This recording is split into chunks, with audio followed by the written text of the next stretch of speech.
A lot of people believe that it is the best intention that matters, especially intention of simply wanting to agree with someone or getting someone to agree with you. Many times we even talk about it this way and tell each other, hey, why don't we have a discussion or conversation? Let's try to agree, get to an agreement. But that is actually one of the worst things we can do. It sets us for a trap. The reason for that is that by definition, for the virtue of just being human, a unique human, we are always different from other people. So it really doesn't matter what we are trying to agree on. Most of the time, we just don't. Because of that diversity, we simply have unique positions. If it happens that two people have the similar or maybe even the same position, that's not because they intended to agree. That's just simple accident or probability, nothing else.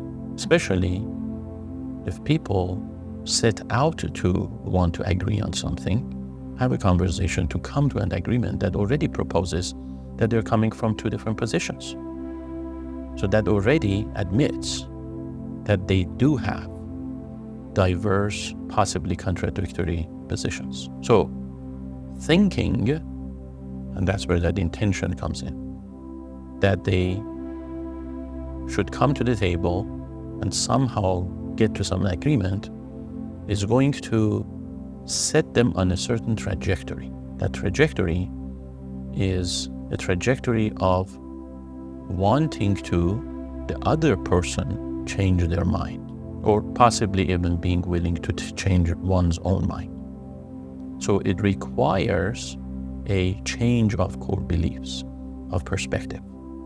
And most of the time, as you know it, we all know it, people resist changing their core beliefs, especially if they are urged or even coerced to a different types of a perspective in life. So again, that trajectory of wanting to change somebody else's mind is naturally going to lead to a very specific type of interaction, which we call it debate. Because if you want to change somebody else's mind and assert your own mind, you have no other option but showing them that they're wrong, that their core belief or their perspective is deficient, and they should change that in favor of your more complete perspective.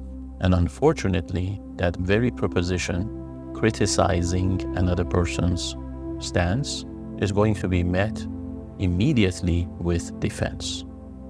People simply do not like to be told that they're wrong. So these many components, intending to want to agree despite the fact that we know we are quite diverse, having to resort to a strategy of changing somebody's mind, which relies heavily on needing to prove them wrong and finding faults and criticizing, coupled with naturally defending it against these attempts.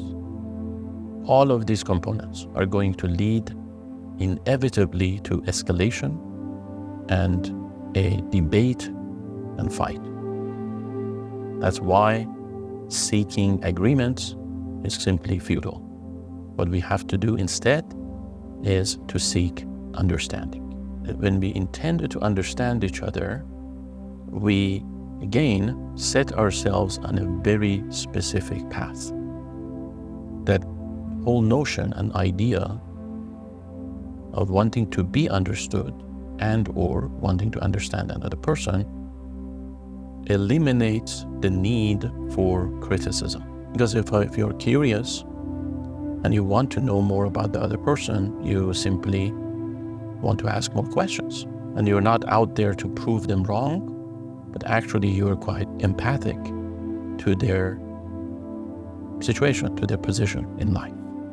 As a result, because this onset of the intention into the conversation is creating the right path from the beginning, full of curiosity and empathy and simply understanding, you're actually starting the entire conversation with the right methodology that is more or less guaranteeing the success of this endeavor.